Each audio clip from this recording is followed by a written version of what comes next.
Varnashrama dharma is the most abused concept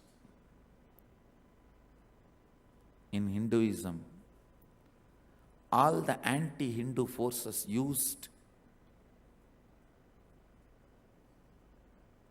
these 4 or 5 concepts to attack Hinduism left and right. We need to look into this whole community system with the idea of investigation, not with the idea of abusing. Be very clear. We are a civilization created for enlightenment. When somebody is not complete in this Janma, he will take the birth in the next Janma in the same family and ambience and will start where he has left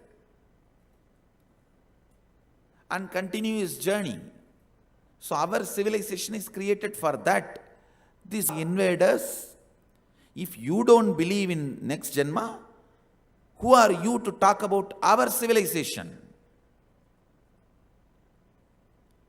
Anti-Hindu forces are the most dangerous forces for planet Earth, because neither they have knowledge nor they are interested in investigating.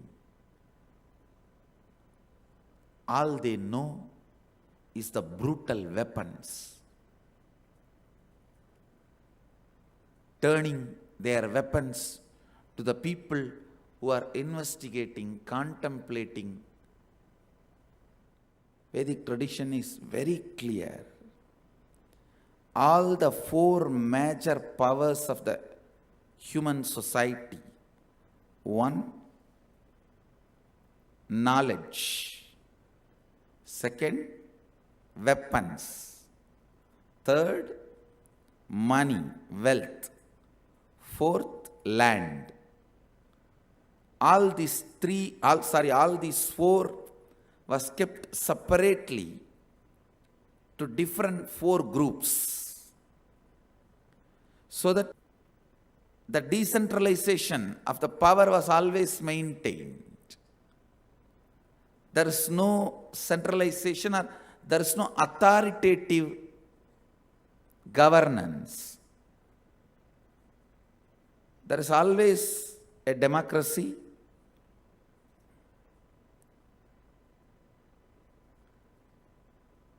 Even if there is a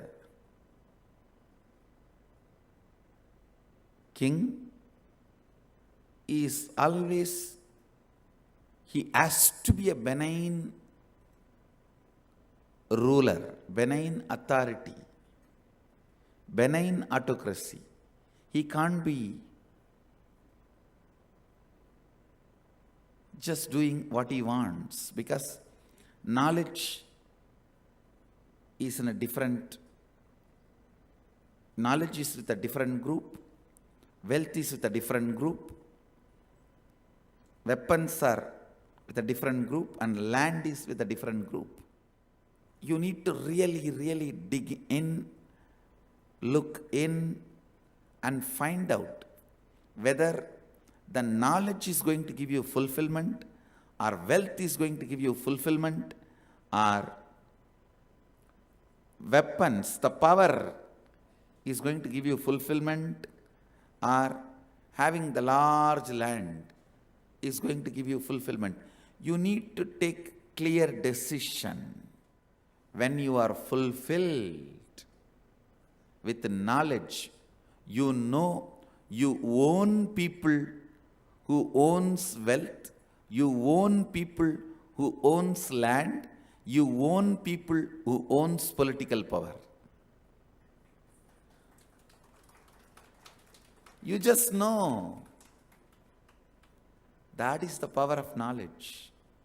Same way, when you are fulfilled with the power of weapon, the political power, you just know you own the people who own knowledge, you own the people who own wealth, you own the people who own land.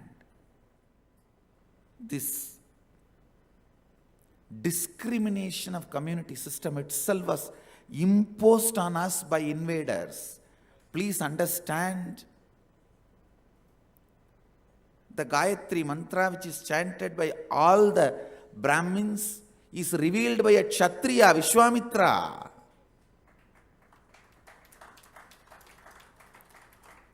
The Vyasa, who is worshipped by all the Brahmins, is the son of a fisherwoman, Shudra.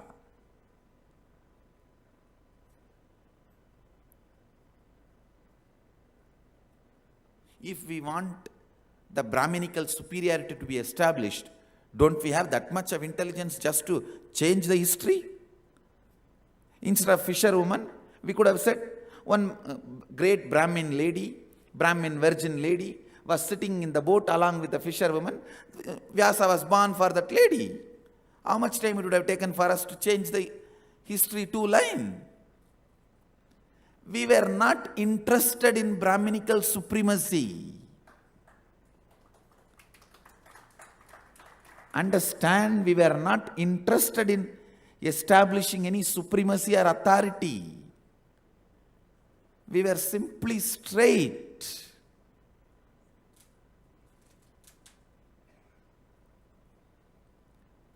Please understand.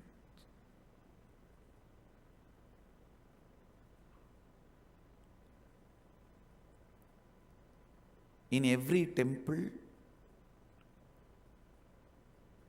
all the Adishaivas have to worship. Adishaivas are the purest Brahmins and respected even by Brahmins as higher than the Brahmins. Please understand, the Adishaiva Brahmins are respected by the whole Brahmin community as higher than the Brahmins,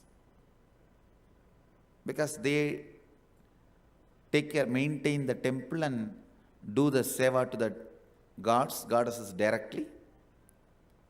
So Adishaivas are respected higher than the Brahmins. Means they are, even in the Brahmin community, they are step higher. They have to worship every day the saints of Hindu tradition. In that saints, at least 20 of them are Dalits. Understand? I just wanted to tell the India's Dalit brothers and sisters, Hinduism never alienated you. You have been taught wrong history and you have been poisoned.